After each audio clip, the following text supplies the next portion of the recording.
Hey everybody, it's Lindsay. Today is January 12th, 2017, and I am moving across the country in exactly 2 weeks from today. If you had watched my welcome video, you had heard that I am moving from Phoenix, Arizona to Lansing, Michigan to be with my family, and there's so much preparation going on right now in the household.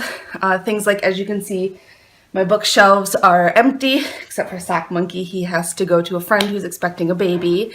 And our house is a disaster. But part of moving means that we had to figure out what we're going to do about our perishable food items. So moving across the country isn't like moving down the street. I can't just put items in a cooler and expect to make it over a 40-hour road trip. So the perishables that we have in the food and the pantry and the freezer, they have to go. Which also means that we're in a period right now where we're just not buying things that we're not going to eat immediately in the next 2 weeks. Pair that with packing, and we're further limited because that means we are slowly weeding down what our cooking items and our utensils and our electronics, and that means we're becoming very limited into what we can make. So today I thought I would film a video of something that we are making tonight, hopefully to roll over in tomorrow, and that is a crock pot pot roast. I have never made a pot roast before in my life, not in the oven, not in a pan, not in a crock pot, so this should be interesting in the first place, but I'll show you how I make it. I'll also follow up with how it tastes, and we'll see how it goes. For this crock pot pot roast, you need a crock pot. You can see all of my other stuff. You can see my owl. He's a little empty. He's a jar that I use for utensils, but that doesn't matter. That's not why we're here.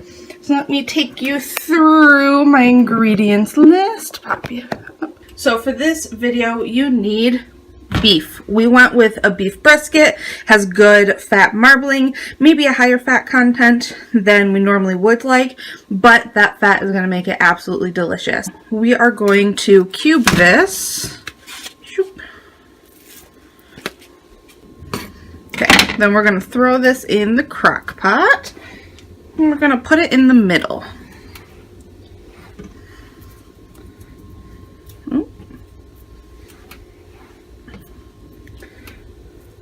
You're also going to need carrots, peeled and sliced.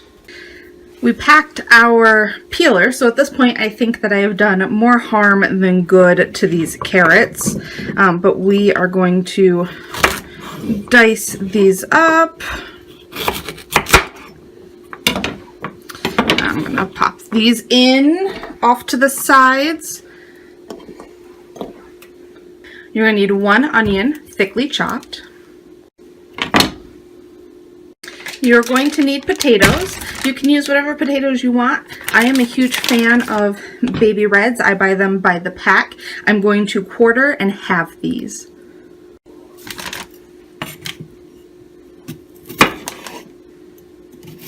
Alright, at this point I think we have enough, so we are going to add these on the top of all the stuff in our crock pot.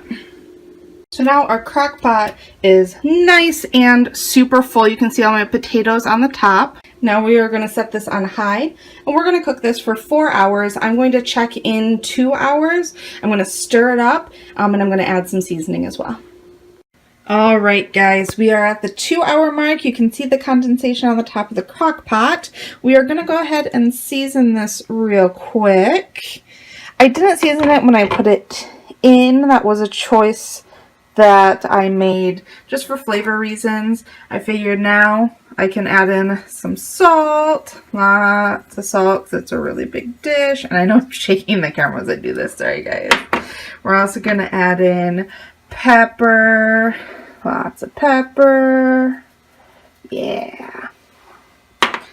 And we are also going to add in garlic, and I buy my garlic by the pound almost. Huge fan of garlic. I'm going to put a ton of this in here for flavor. And then I'm going to use my handy dandy spoon to give this a stir, bring some of the juices up top.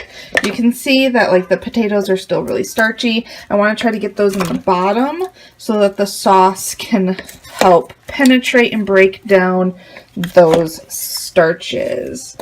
And I am going to put it back on for 2 more hours. I'm hoping that this will be done in 4. It might take 5. We will see.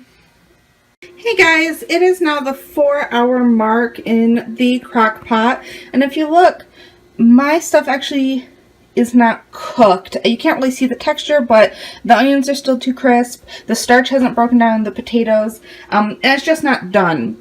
When I mentioned this to my wife, she said that the plug that I'm using for my crock pot back here has actually not been putting out enough voltage to power our can opener, and of course I didn't know that. So I think what happened is I've essentially been cooking this for 4 hours on a low setting instead of a high, and it's just not going to be done in time for dinner. It's 7:30, we're very hungry at this point, so I am putting this away for the night. And I'm going to throw it back on the crock pot tomorrow before I leave to work, actually on high, using a different plug for another 4-ish hours. No, I don't know. I'm going to put it on low for 8. We'll see how that goes. I'll check in tomorrow to let you know how it went and how it's tasting. Okay, day 2, and already you can tell the top of the crock pot is already looking so much better. So I think we definitely found the culprit, which was that plug. So here you can see things are starting to break down a little bit. Potatoes looking starchy. The corn, or not the corn, the carrots getting nice and soft. Oh yeah, look at that. Oh yes. So I'm going to give this a stir, and we are good to go to eat it for dinner tonight. The pot roast is super good, super tender, very flavorful. Definitely give this a thumbs up. I will be making it again. Again, super easy to do. You guys got to see me make it. Tastes great, just like my grandpa's pot roast.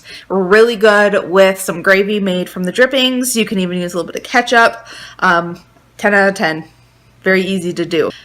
Thank you so much for joining me for this video. I hope this helped and gave you some ideas for maybe some future cheap, easy dinner options. And we'll see you next time. Bye.